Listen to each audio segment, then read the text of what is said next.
Yeah, go ahead, Mike. Okay, at this point, I'd like to introduce our next speaker from GetCorp, Nick Thurler. Nick Thurler immigrated in '79 to dairy farming in Canada for over 40 years now.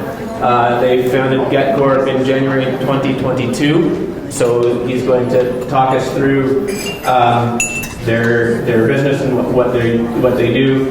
With him today is Pete Spike, who joined the team at GetCorp 6 weeks ago. Pete Spike was actually the dairy supply salesman for us in our region for McCann for 33 years, and he is now also with GetCorp. So, Nick, thank you for coming. The floor is yours. Thanks, Eric.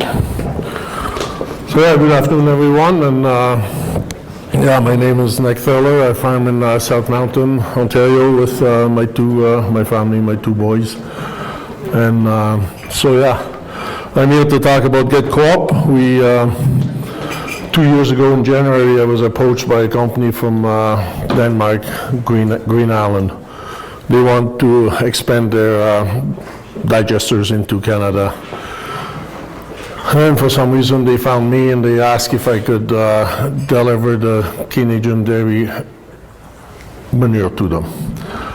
So I said, I listened to them, and a couple of things that really fit with me. They said right off the bat, if you need a subsidy or a grant to make this work, we're not interested. It's got to work with the marketplace. And I said to them, if you want the Canadian dairy industry, that means we got to make it fit for every farm. It's not just a few larger farms, or where when you talk digesters, it's a big investment. And so then I said, if you want me to talk about it, let's show me what you have, and show me the numbers on my farm. So that's how it started. And it kind of grew quite quick over the summer, and fall 21, I was getting over my head with how to put this together. So I tapped on Shika Jen's shoulder. Some of you might know her. She used to be at DFO. So she's, as of January 2022, she's been full-time. She's our CEO. Well, my CEO, I guess it's just me and Pete and her, and Green Island, our partner in GetCorp. So the reason we created GetCorp, talking to TransCanada Pipeline, Enbridge, GFL, those companies that were interested in buying gas, they don't want to buy your gas and my gas. They want to buy from one entity. So we scratch our head out to make that work, and then to get every farm's, have the possibility give the option to every farm to be part of it. So that's how GetCorp got created. I've talked about my journey already. So it's drilling, making natural gas out of manure. Mainly manure. So, reduction of GHG emission on farms, improves manure management, better soil health, reduce your fertilizers. You don't have to buy as much fertilizer, because that manure coming out of a digester is 35% more available to the plant. So your manure would go further, and add additional revenue for farmers.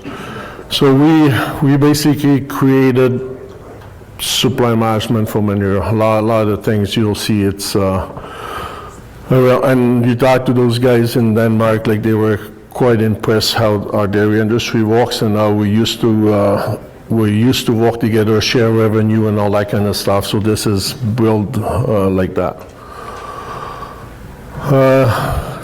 That was the benefits.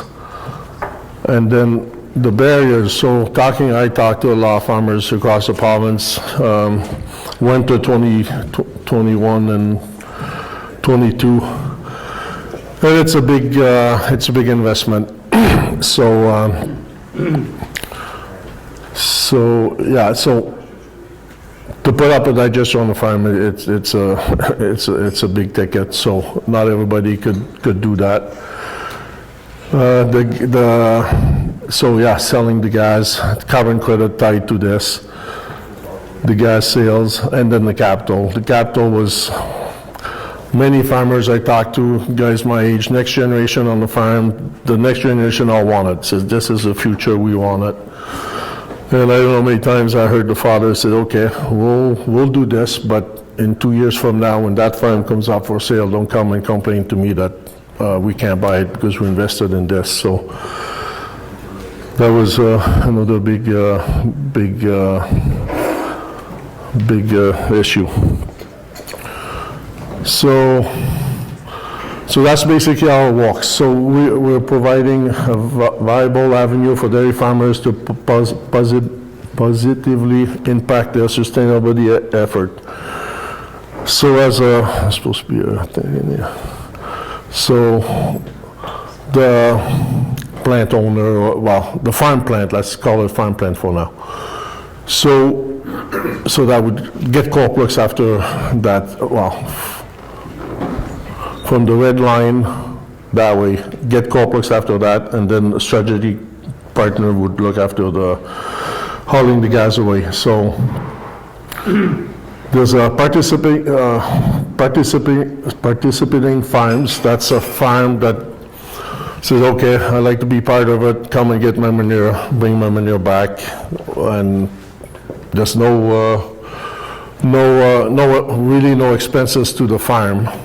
We'll go pick it up, we'll bring it to the digester, dump it, load the digested manure, bring it back to your manure pit. So the only thing that farm needs, if it doesn't have it now, is we ask for at least 50,000 liter pre-tank at the barn. Because the manure's gotta be fresh, within 3 days is best, but up to 5. An example, 200, 220 cow guy, it's a load a day, 100 cow be every 2 days, 80 cow every, like, work it that way. 50,000 liter tank is 12 by 12 by 12. It's not a huge tank. So if we pick it up at the farm, bring it back in your pit. So technically, you will never have to pump shit anymore. We'll do that. Transport it back and forth, bring it to the plant, and then the deal that we haven't signed an offtake agreement yet because the price of gas keeps, I'm 2 years in now, and the price of natural gas is about 35% higher than it was 2 years ago, and your carbon credit tied to that too. It's they're a little bit more variability to it, but we didn't want to be involved with trucking gas because with insurance and all that kind of stuff. So we're going to be selling the gas at the farm. And the off-taker will look after the transportation. The reason, so question, lots of time questions asked, why don't you just put in the pipeline? I've got a pipeline 2 kilometers from, I thought that's what we were going to do, but apparently you can't just put the little hose in the big pipeline. You need this injection site. It's $5 million. The pipeline company will put the injection site in, but they won't do it for one digester. They'll do it for a few of them. So that's why it needs to be trucked. It's not feasible to pump it into a pipeline. And, well, I can said some of that too. So yeah, so you get the participant, the guys that are willing to be part of it. We go back and forth with the manure. The plant owner or the host farm.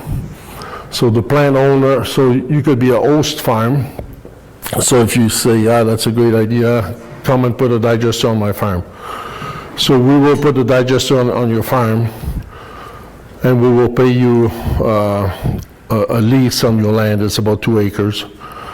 And then, well, I think there's a better slide after that. Oh, shit, this one.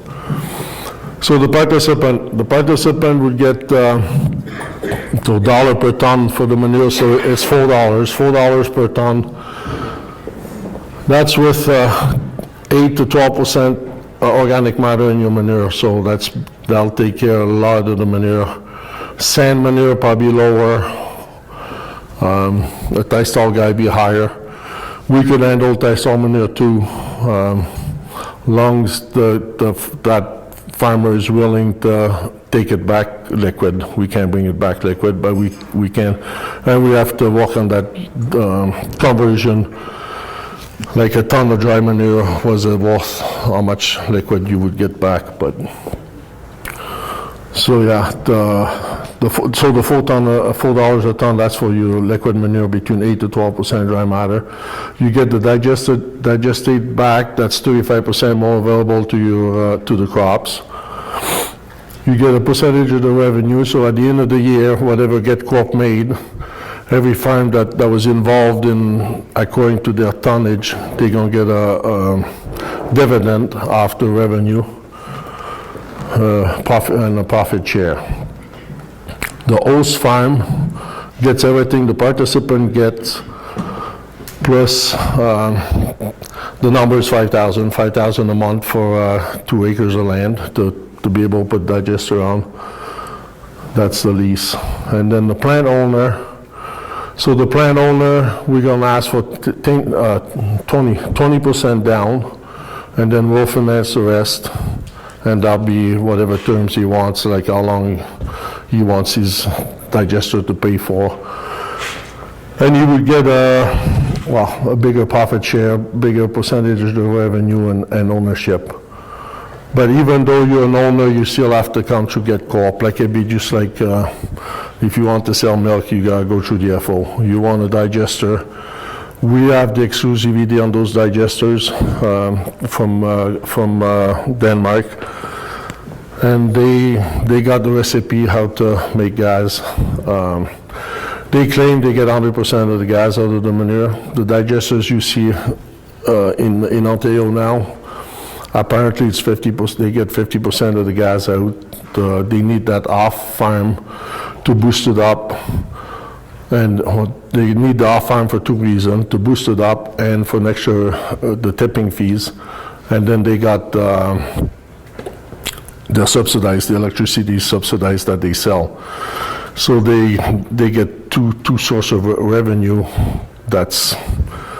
And that's what happened in Denmark. They put so many digesters up, and when those off-farm material were coming in, it came to a point that there wasn't enough off-farm coming in, so they had to start to pay to get this off-farm waste to come to the digesters. And that's where those guys came in and said, well, we can't build a system like that. We have to rely on our own inputs. So that's why it's all on-farm waste. So no marketable crops. So you cannot put corn silage in. You could put corn stalk, soybean straw, cover crops fits that, and your bedding packs. Bedding packs are good.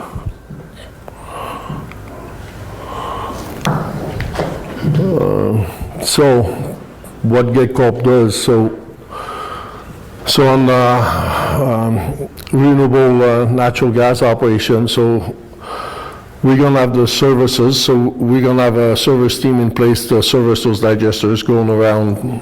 We're thinking 3 times a week somebody will stop in.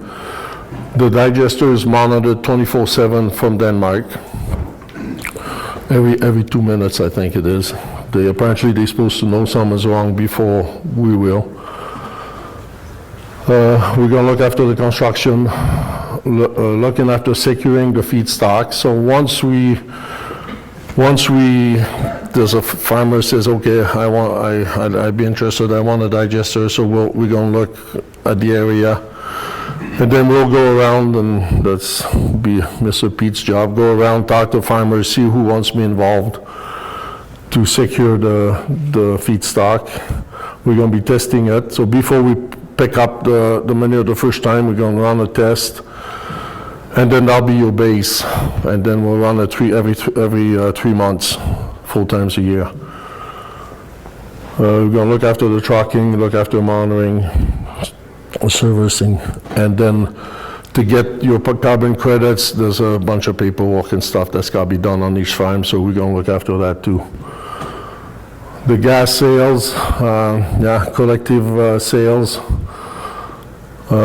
So at the plant, like I said earlier, and so we're gonna look after the offtake agreement, after the carbon credits, and see where those carbon credits could be used.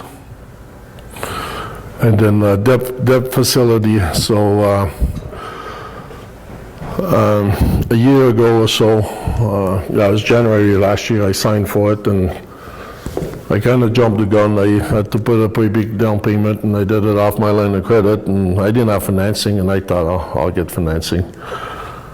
Well, surprise, surprise, bank didn't want to talk to me. It was too new, it was too this, too that, and even though we had a very good plan in place that the cash flow, it's cash flow king, like it pays by itself. So anyways, then we went, we talked to different companies. TC Canada was,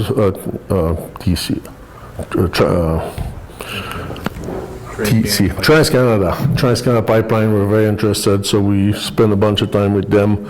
Then we got talking with GFL, and so GFL came on board. GFL gave us $56 million to build 6 of them.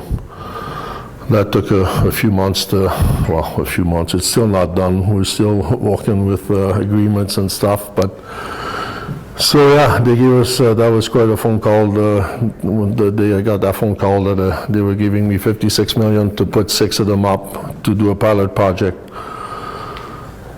And now that we got $56 million, I got banks talking to me, calling me what they could do.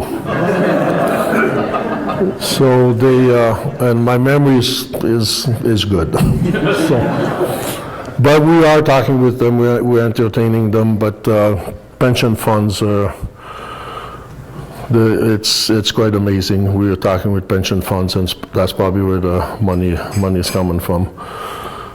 I learned quite a bit about them. The 2 main ones is the old age fund and the teacher fund, pension funds. They have quotas. They have to invest so much a year, and out of that amount they have to invest, they have to invest a certain percentage in green energy, which I think fits right up the alley. So yeah, we're in conversation with them.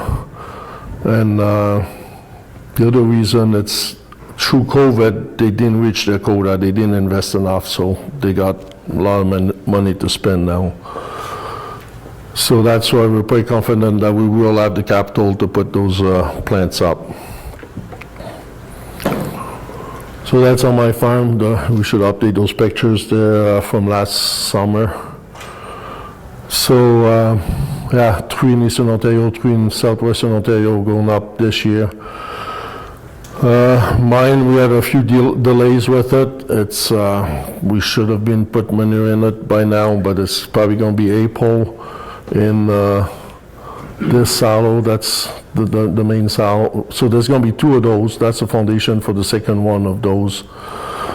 And then the smaller one. So there's 100 ton a day for each big silo going in, and it's a 35-day retention, so 3.5 million liters in each.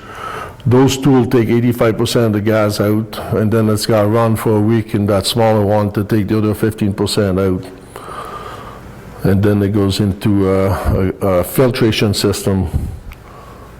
Right. So yeah, after there's a building where all the pumps and stuff is. There's a pre-pit where we're going to dump the trucks in, and where all my mines are going into. That gets pumped into those silos. And then the gas goes through a filtration system. There's no motor or nothing. It just keeps shoveling. It's like RO for the milk. They just keep pushing it through filters until it's comes out of the top of the tank at 63% methane, and it's got to be 98.8% or cleaner to go in the pipeline. So it'll be pipe ready, pumped into trucks. Yeah, this is quite a goal. It wasn't my number.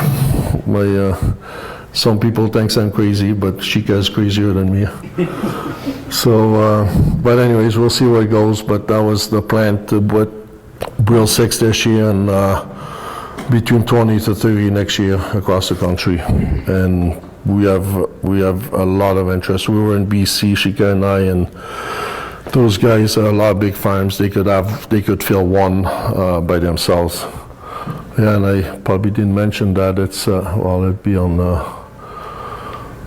yeah, I'm not going to spend too much time on that, but it's our vision is that every Canadian farm contribute to natural gas production through a single environmentally sustainable solution. And our mission is to provide and maintain a profitable avenue for dairy farmers to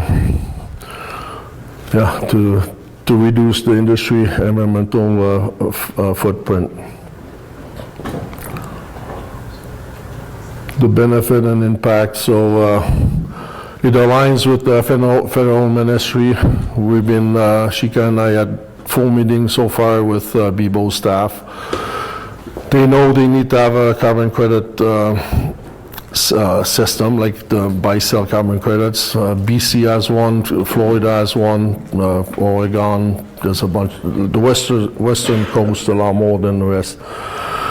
So they really like this program. They want to see what if they could help us with carbon credits. We kind of support the Dairy Farmers of Canada vision to get to net zero by 2050. Increase employment and opportunities in communities, working towards a carbon neutral supply chain, and improve economics and security of Canadian farms. So partners, probably, well, so yeah, get co-op, so the producers will be partners. So it's a corporation. We thought of doing a co-op at first, but a co-op, once you get 50 names, you gotta go public. So we didn't want to go public. So it's a corporation, and the farmers will be held in, it's gonna be a farmers trust. So that farmers trust, it's one name, doesn't matter if you got 50, 100, 1,000 name in it, it's one.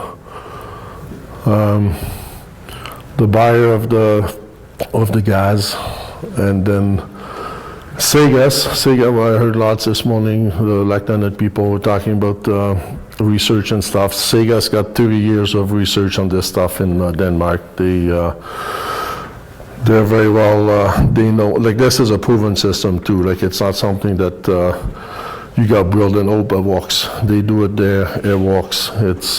They actually put a guarantee on how much gas we're gonna get out of those digesters. Green Island. So Green Island, they got the technology and they'll do the construction, but they're the ones that are putting a guarantee on how much gas we're going to get out of those digesters. And then the financial partner.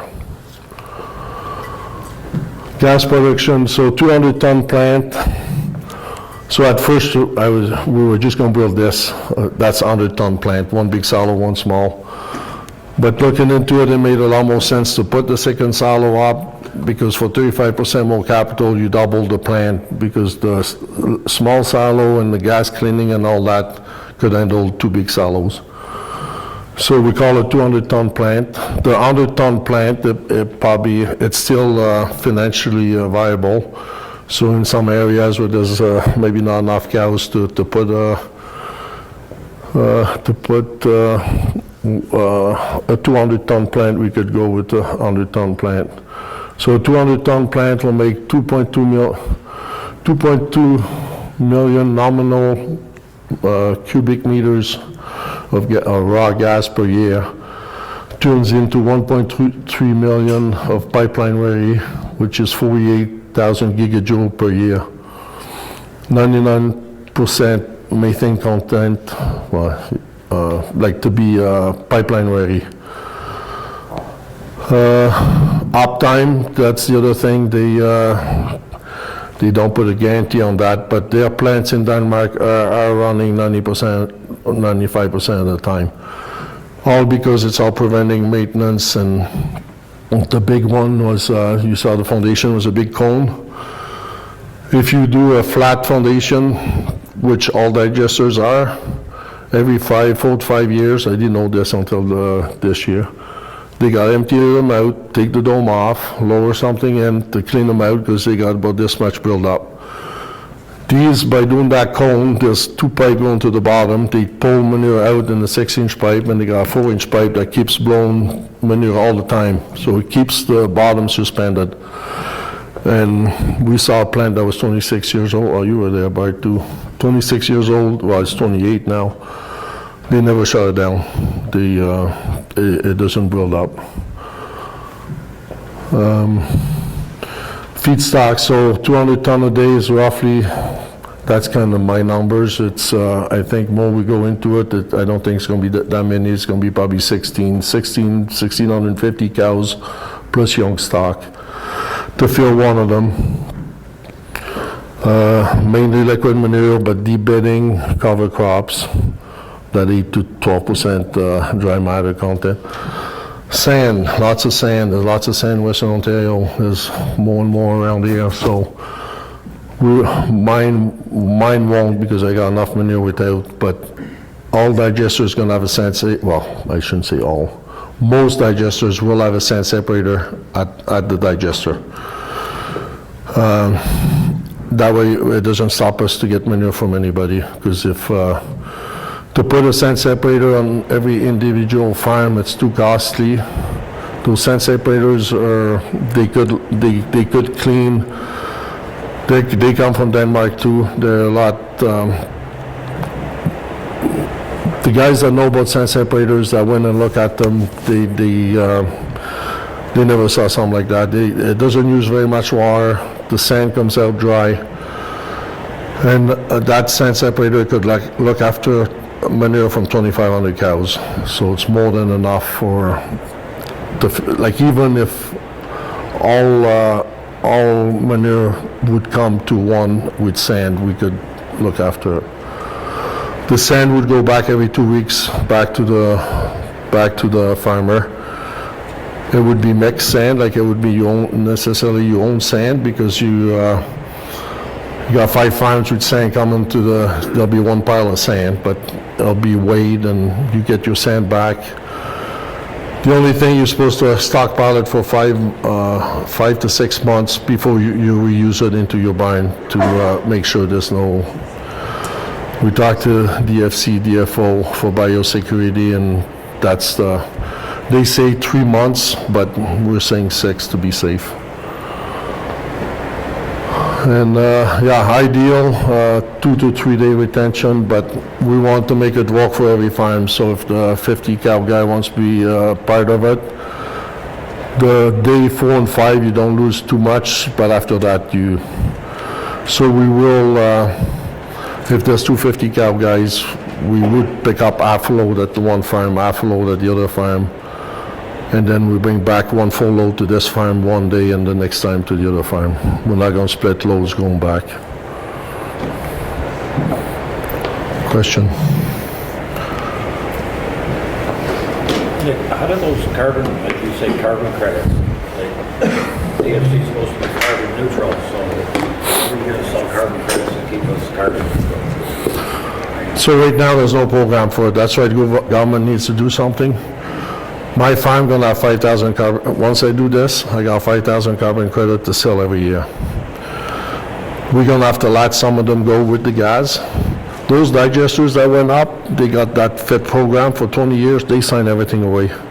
All the carbon credit, everything is gone for 20 years.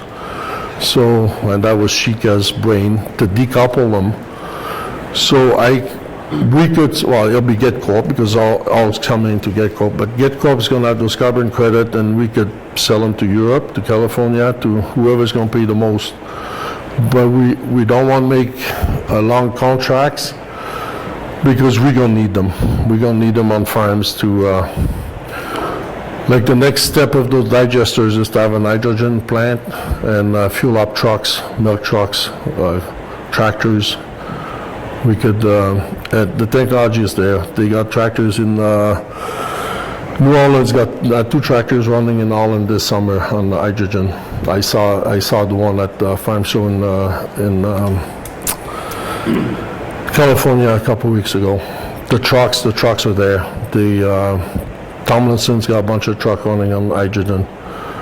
So that's going to be the next. For now, we have to sell the gas to the pipeline, but we're probably going to run. That's Chica's dream, to have and it's not just dairy. We'll take chicken. Pigs is really good. The pig manure is really good. The only problem, most pig barn are slatted floor with the pit underneath. How do you get 5-day-old manure from pigs?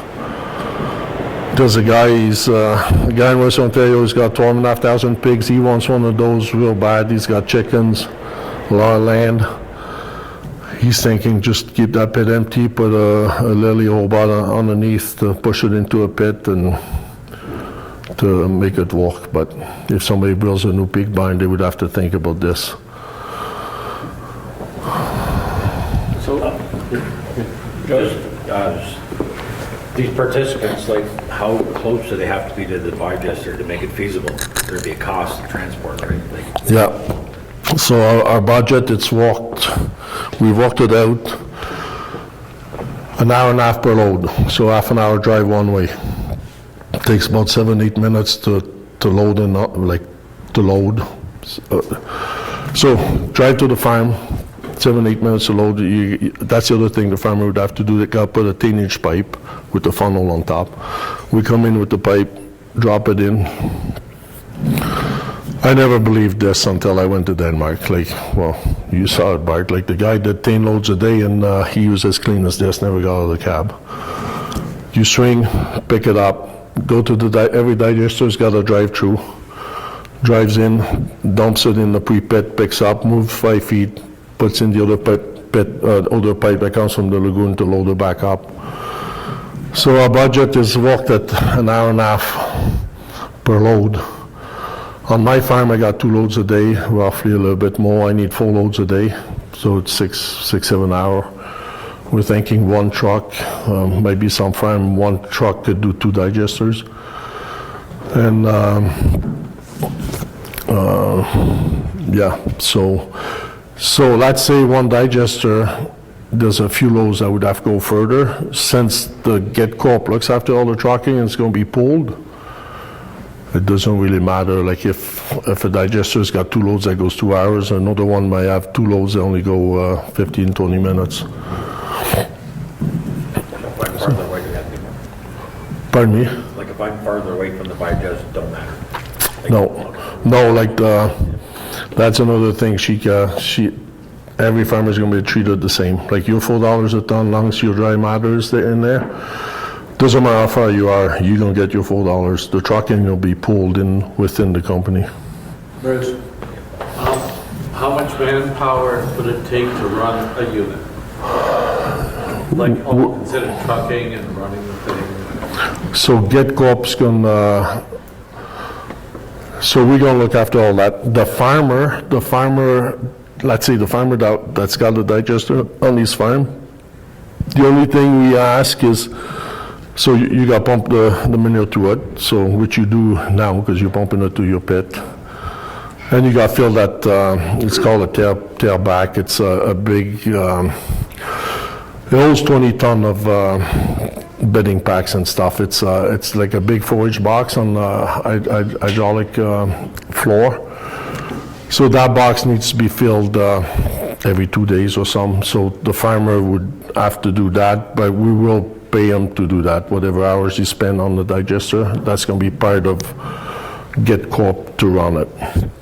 And if the farmer doesn't have time or doesn't have somebody for that, we might have a person going around and do that. I mean, you as the owner of the digester, how much time does it take you, or how many man hours or people It's running? It should be next to none.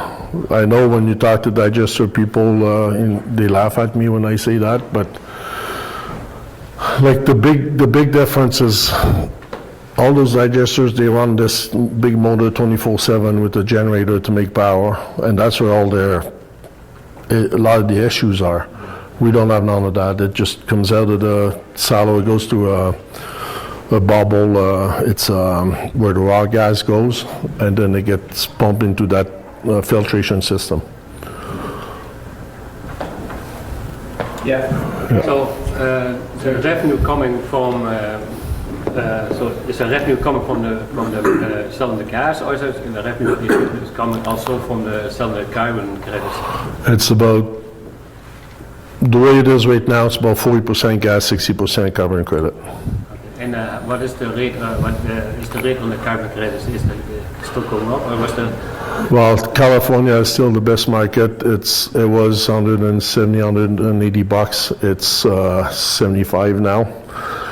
The problem with, and I was there, they got talking about it, it's California a little bit tired to pay carbon credit outside of their apartments because they're paying digesters in New York and all over the place. Because it's a displacement in the pipeline. You physically, your gas not going there, but you get out of it. We do everything. So the difference is a D3 or D5 gas, green or brown. So we're going to be a D3 gas, which is because there's no off farm. So then it's a greener. It's as green as it gets, and then the credit worth more money. At the back. So three-phase power then to run it? Yeah. So if you have the lines on your farm, can you use that, or you're doing it with a generator anyway? No, I had to bring it in 2 kilometers. You have to bring it in three-phase. But when we, so when somebody says, okay, I want to put a digester on my farm, come and see. So we have a company, it's WSP, they're called, I forgot what they stand for, but they'll come in, so they'll look where how far they got to bring the three-phase, what kind of hole they have to put in. So the price that GetCorp's going to get to build that digester, it's turnkey. Power in, hold in, all done. So, yeah, so this company is doing all this work. If you want to own it, if you want to be an owner, whatever that price is, you're going to have to come up with 20%, and then we'll finance the rest. And roughly, what are you looking at in terms of an owner for a 200-ton plant? So mine, I signed earlier, now price of stuff went up some, like I probably going to be close to 10 million. 10 million. So a prospective owner have to come up with $2 million Yeah, to buy it. yeah. Lee? What kind of storage capacity do you need for the finished product back to your farmers? If we're shipping it off farm and it comes back, what kind of storage? All for your manure to get back. So if you're already liquid now, it's whatever your pit is. Like if you're a tie-stall guy, you would have to look through your nutrient management. Like whoever does your nutrient management, you need 240 days storage. So many cows, you need that size pit. Yeah. Those trucks will pick up and bring the manure, do they run on natural gas or diesel? Well, the one that's going to do my plant this summer, no, because we don't have it, but that's the plan. It takes a bit of time to get all that lined up, and we've been spending a lot of money, and there's nothing coming in. The plant's going to run on natural gas? Yeah, Okay, yeah, the plan is actually to fill them right at the digester. okay, yeah. And that, the more of that you do, the more carbon credit you get. It's, yeah. Yeah. You looked into government funding or grants? Well, I'd be lying if I say no, but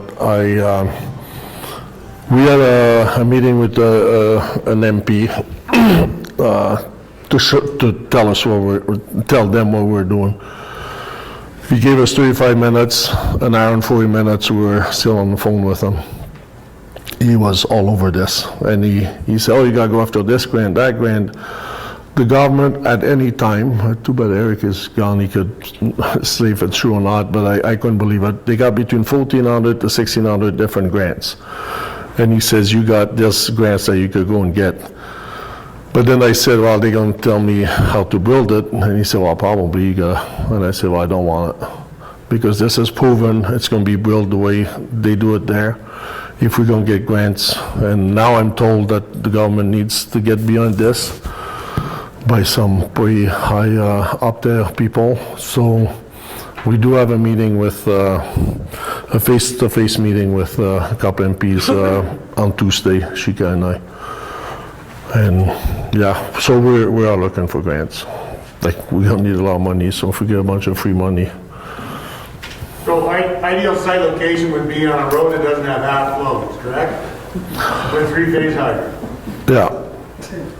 So mine is half load, so we tried to get around that, same exemption of milk, but that was done way back when, I guess, and, well, you probably know all about that bullshit. But anyways, so the guy that's gonna look after trucking is just gonna double up the driver's half-load season, make the truck runs twice as long, because we can't afford to buy more trucks. I was sort of related to Jeff's question, the location and that. Is there any stipulations? I think there's some farms that are just on the outskirts of like town limits. Is there any restrictions? Like your farm is on a nice road, you don't have any big communities near you. Is there any restrictions in regards to that? It's your setback, whatever your setback is for nutrient management and that kind of stuff, or like for the permits. But, well, for nutrient management, it's, like mine took 5 days. It's because you don't add more animals, it stays the same. So yeah, you set back whatever your municipality is, but that WSP does all that, like you don't have to look.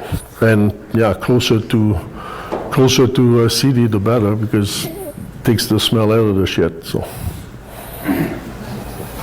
So I've got a question. Guys with packs or solid manure, 7 minutes to load seems optimistic. How does it work for pack barn to get their manure to you? So yeah, that's for liquid manure. Pack barn, so a pack barn, the day you decide to clean it, you like get Copno will come with a bunch of dump truck, if you want to be part of it. Get a bunch of dump truck, we'll take it all to the digester on the pad, and they'll be to the guy, the farmer that's, the digester is on his farm to feed it through because he can only feed so much a day through it. And what's so 3 days is optimal, 5 days is doable for liquid. What's the effect of that solid manure laying for, say, a week or whatever until the last of it is fed through at 20 tons a day? Once, it's just like fermented feed. Once it's sitting there? It's like organic. It's more for the straw and the stuff that's in it. Very good. Any other questions? Does the digester need to be running 24/7, 365 to still be profitable, or what's your kind of break even on days? It makes too much money to not run it every minute. It's got to run. It's, well, I'll tell you the analogy I used to go to my banker when I couldn't get no money. And it was just for the 100-ton plant. It's the same revenue at 300 kilos of quota. And it runs at 50%, so it's better than 300 kilos of quota. So I went and told her, and there was three there, her boss, and the VP of Farm Credit Canada. And I said, if I could buy 300 kilos of quota, $7.2 million, I need $3 million to add 200 cows to my barn, $10.2 million. I said, if I could get that 300 kilos, I get that $10 million like that. I was looking for $6 million for better revenue because it runs at 50%. I don't think you got too many farms run at 50% anymore. They all smile at me. So I said, well, I don't find it that funny. You want me to repeat it? The VP didn't think, he thought I was a little arrogant, but that was the truth. And now they want to know more about our next step, and what are we gonna do? So they do make money. We have time for one more question if there's anybody. Before we quit here, we do have a sign-up sheet for anybody that's interested in being part of the program. We're looking for data. We're looking for where the cow numbers are, where there's possible that we can put plants, the cow numbers, what kind of bedding you guys are using. We know where our local counties are. We don't know it outside of our counties. If you're interested at all in the program, you want us to, we can take your email address. We will keep in touch with you on what's going on with the program. And then as time goes on, as the rollout goes on, we're going to be looking at places basically across Canada, and we're going to say, hey, this is a good area that we can put a plant in. We can get the cow numbers around that to be participants, but we need that data. So if you're interested in all, put your name down, put your email address down, the number of cows that you're milking right now, and then we can calculate that out as time goes on and say, hey, these are the locations that we can put it in. There's 200-ton plants, there's 100-ton plants. There's some areas that we're not going to find the number of cows that we need to run a 200-ton plant. So there'll be areas that we're going to put 100-ton plants in, which is roughly 700-800 cows type of thing. So don't think you're too small. Nick's whole idea behind this whole program was it's for the farmers, by the farmers. It don't matter if you're milking 50 cows or 500 or 5,000. This is going to be available to all farmers across Canada. So don't hesitate. Don't think you're too small. Don't think you're definitely not too big. But if you're interested in it at all, please sign up. We're looking for that data. We're recording that data. We'll keep in touch with you on the stuff that's coming down the line and as the rollout goes on. The 6 pilot plants basically are picked right now for this year, but 2024 and on, we're going to start working on where the next plants are going to be over the next 10 years, right? And what Pete said, it's available to everybody. We're not forcing nobody. Don't think that anybody needs to do this. It's available. You decide if you want to be part of it or not. The other thing too, you could go on our website, getcorp.ca. I had a bunch of cars, I forgot them. There's one page in there you could fill out your information too, and that's not my department, but there's going to be newsletters going out every so often. All right, Nick, on behalf of the group here, I'd like to thank you for giving us an explanation on GetCorp. It's a really exciting venture, I think, and it'd be very suiting for all the farmers. On behalf of the group here, I'd just like to thank you for your time.